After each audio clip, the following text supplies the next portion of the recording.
창세기 강의 제11번째 시간으로 창세기 11장 1절에서 9절 말씀 가지고 새로운 시작 두 번째 시간으로 은혜의 말씀 같이 나누기 원합니다.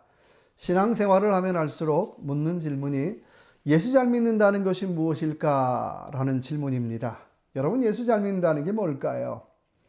예수 잘 믿는다라고 하는 것은 여러 가지 많은 정의가 있지만 결국은 잘 사는 것입니다. 말로는 예수를 다 잘 믿을 수 있어요.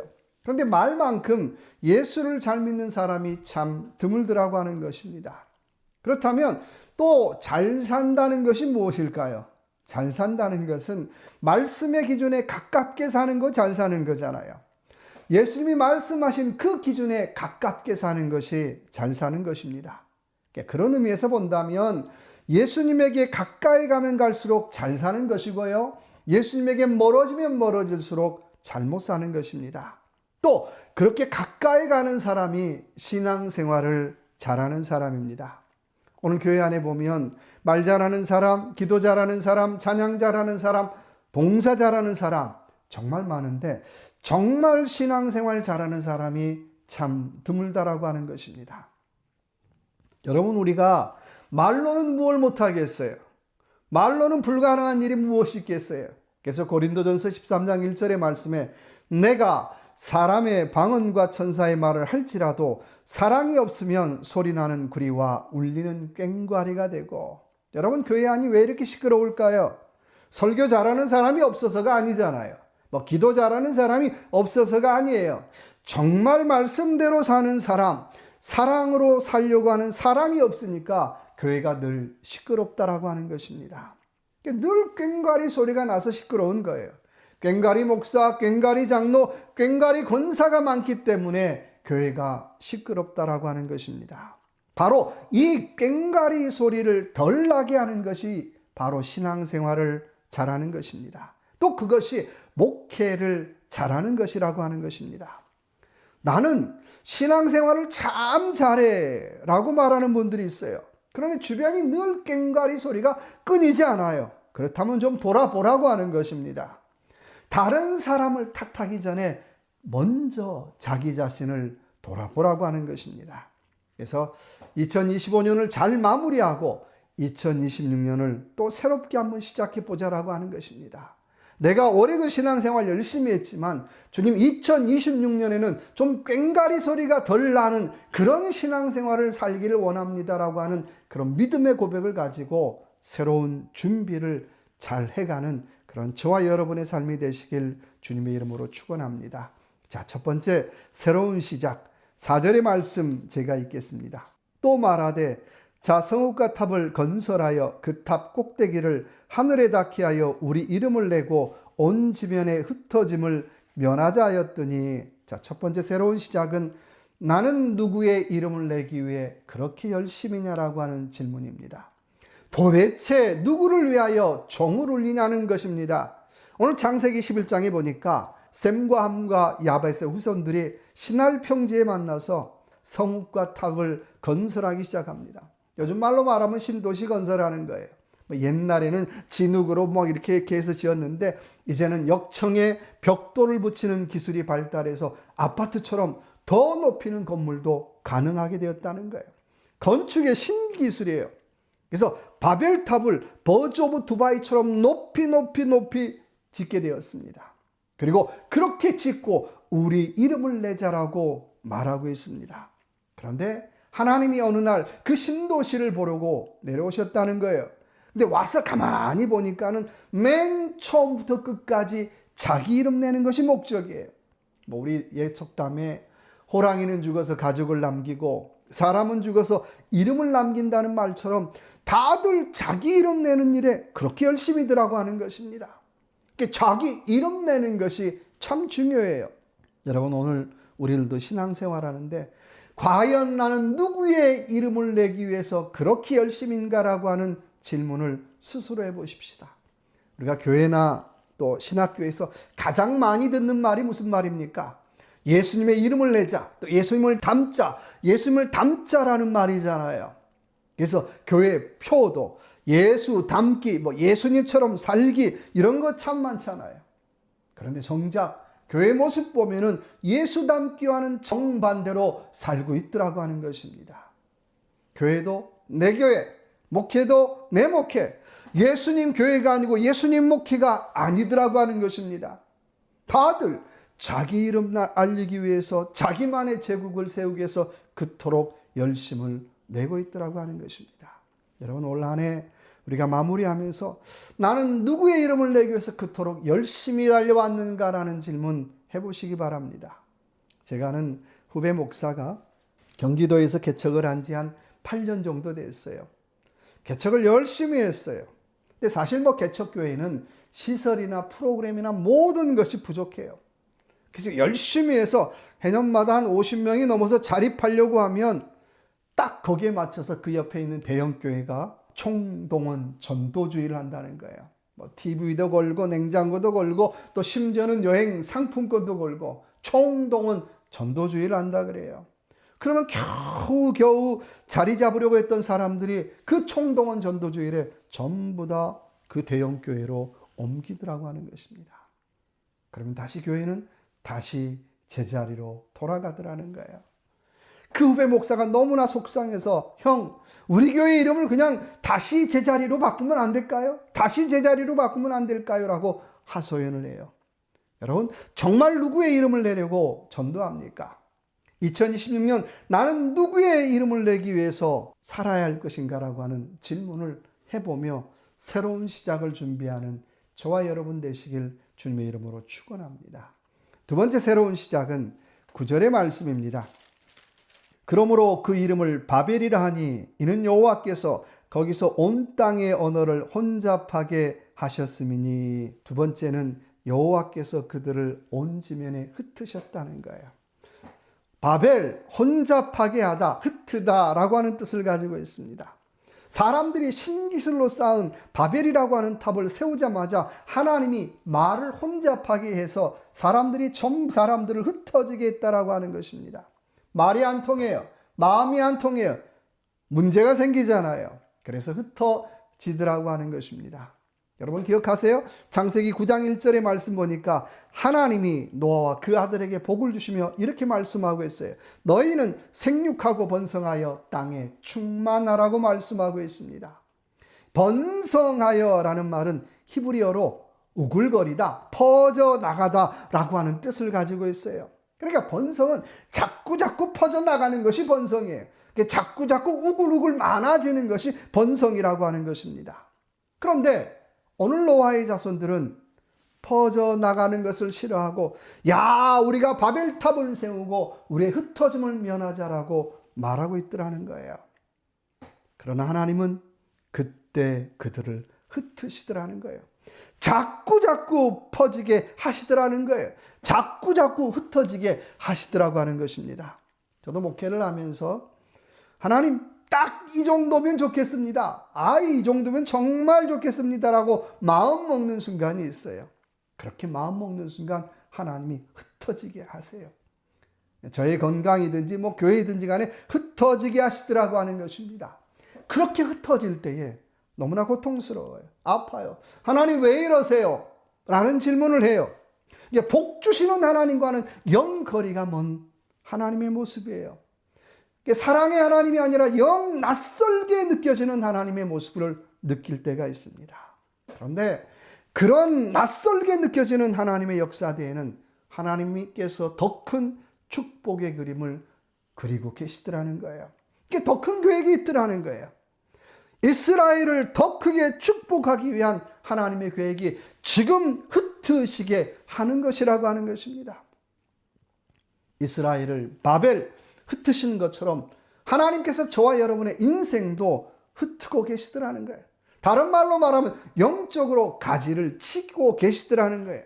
마치 봄에 농부들이 과일나무에 가지를 치는 이유가 뭘까요? 보기 좋게 하기 위해서? 아니죠. 더 많은 열매를 맺게 하기 위해서라고 하는 것입니다. 더 잘되게 하기 위해서 가지를 치더라는 거예요. 그래서 과일나무는 칼댄 곳마다 열매가 열리는 거예요. 마찬가지죠. 저와 여러분의 삶도 영적인 가지치기 한 자리마다 하나님께서 풍성한 열매를 주시더라고 하는 것입니다. 히브리서 12장 11절의 말씀에 무릇 징계가 당시에는 즐거워 보이지 않고 슬퍼 보이나 후에는 그로 말미암아 연단받은 자들은 의와 평강의 열매를 맺나니라고 말씀하고 있어요. 당장은 죽을 것 같은데, 당장은 징계 같은데 더 큰 축복이라고 말씀하고 있어요.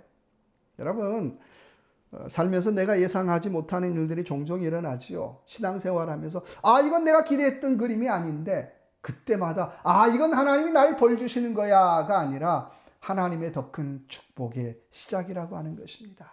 그러니까 지금 당장 어렵다고 세상이 다 끝난 것처럼 하나님 원망하지 말라는 거예요. 그리고 지금 당장 일이 잘 된다고 세상을 다 얻은 것처럼 큰 소리 뻥뻥 치며 살지 말라는 거예요. 좋은 말은 아니지만 좀 적당히 하라는 거예요. 적당히. 새로운 시작은 흩어질 때 역사가 시작되더라고 하는 것입니다. 흩어지는 가슴 아픔이 있지만 그것이 축복의 시작이고 그것이 더 커짐의 시작이더라고 하는 것입니다. 아브라함의 가족은 메소포타미아 지방에서 떠나왔지만 하란에서 흩어지기를 거부하고 머무를 때에 데라가 죽어요. 여러분, 머물지 말고 흩어지라는 거예요. 또 흩어질 때 두려워하지 말라는 거예요. 종종 하나님은 건강으로, 물질로, 또 우리 가지고 있는 환경으로 우리를 흩으실 때가 있다는 것입니다. 그때마다 두려워하지 말고 이건 하나님이 나를 향한 더 큰 축복의 그림자인 것을 깨닫고 잘 흩어져가는 저와 여러분의 삶이 되시길 주님의 이름으로 축원합니다. 세 번째 새로운 시작은 오늘 30절의 말씀 보니까요. 사례는 임신하지 못함으로 자식이 없었더라. 새로운 시작은 자식이 없었더라. 여기서부터 시작되더라고 하는 것입니다. 오늘 본문 10절부터 이하에 계속 나오는 얘기가 뭡니까? 낳고 낳는 얘기가 계속해서 반복돼요. 여러분, 하나님의 역사는 낳아야 역사가 시작되는 거죠. 낳아야 족보가 완성되는 거예요. 계속해서 낳고 있는데 30절에 떡 가니까는 그러나 사례는 자식이 없었더라라고 말씀하고 있어요. 기껏 낳다가 기껏 자식이 없다라고 얘기하고 있어요. 무슨 사례를 공개적으로 망신시키는 얘기도 아니고요. 얼마나 참 속상해, 얼마나 가슴 아파요. 그래서 임신이라고 하는 것은 옛날 분들은 한문으로 말 그대로 하나님이 임해야 자식이 생기는 거예요. 그러니까 아무나 자식이 생기는 게 아니라는 거예요. 그러니까 일단은 자식이 생기는 일에 대해서 우리는 무조건 하나님 앞에 감사해야 할 줄로 믿습니다.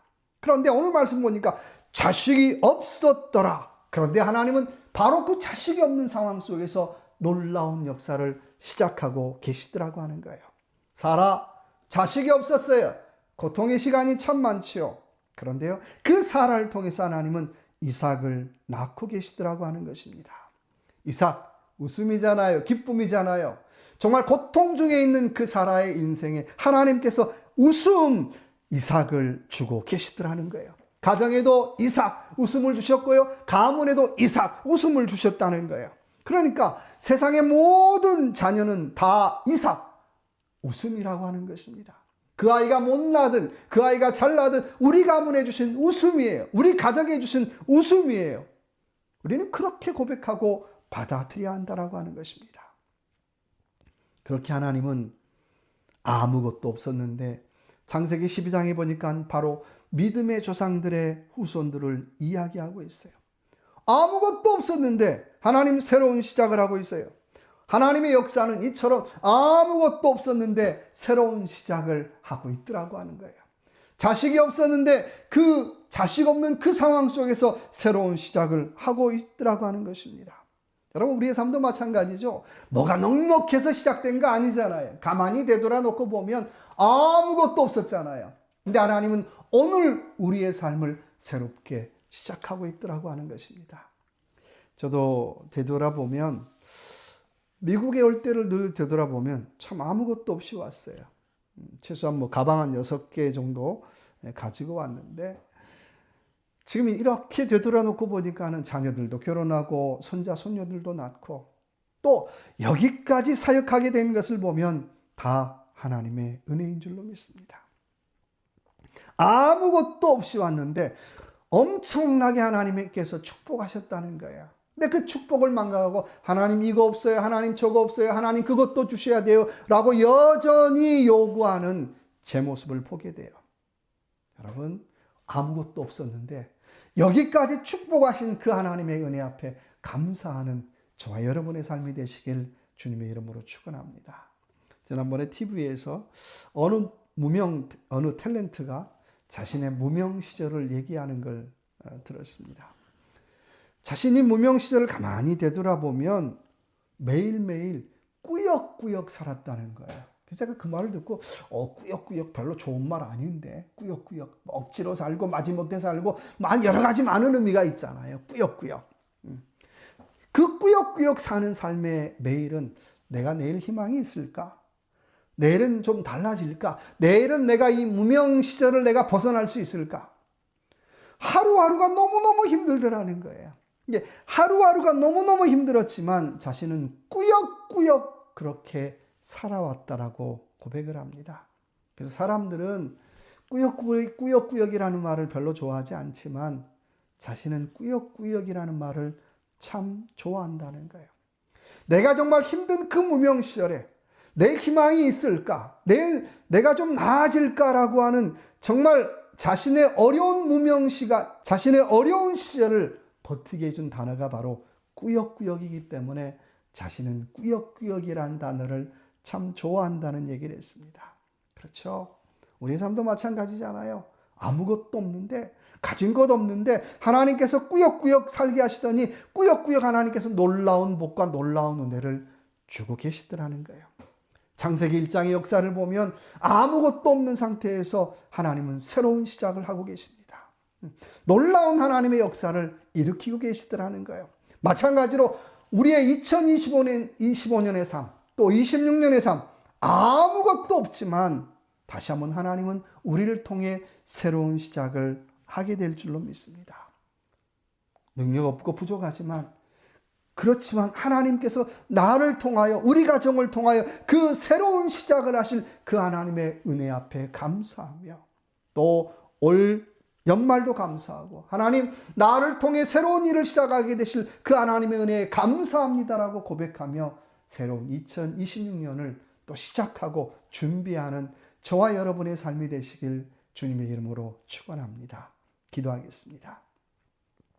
하나님, 새로운 시작, 우리가 올 연말을 마무리하고 2026년을 새롭게 시작하기를 원합니다.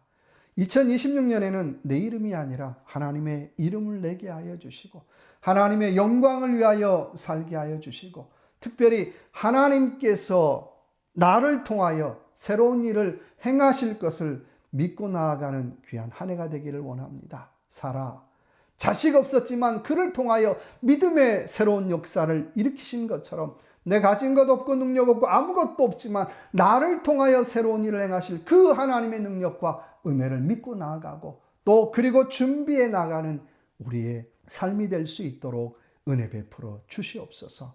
함께하여 주실 걸 믿고 예수 그리스도 이름으로 간절히 기도드립니다. 아멘.